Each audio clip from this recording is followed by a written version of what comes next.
September going into October. Price makes a rally. Now, price action model number 6 is focusing on the fractal, which is the market maker buy model and sell models, focusing only on the buy side.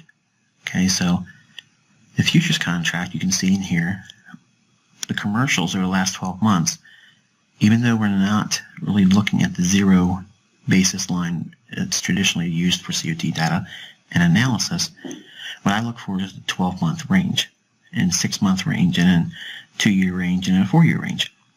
But for the near term, the 12-month and sometimes the 6-month is just enough to get your quarterly shift expected bullish or bearish. Okay, so you can get a read on the commercials more accurately, in my opinion, and you'll have to go through the data yourself to convince yourself. Don't take my word on it. It's much more powerful when you see it. But you can see there's a major accumulation phase in here. Commercials were heavily long relative to its 12-month range. Okay, so the highest high and the lowest low, they were already factored by March to July, okay, going into August. So this swing below the range high and the range low, that's a shift in their sentiment.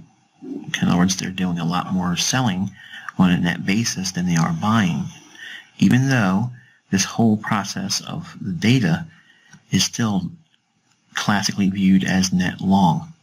And that's the reason why retail traders get whipsawed and, well, for lack of a better word, crushed using COT data.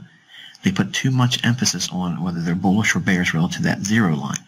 And to me, I think that zero line is a red herring. They're giving you enough data to say, look, we're being transparent, we're showing you what our positions are, but they're skewing the data. So it's kind of like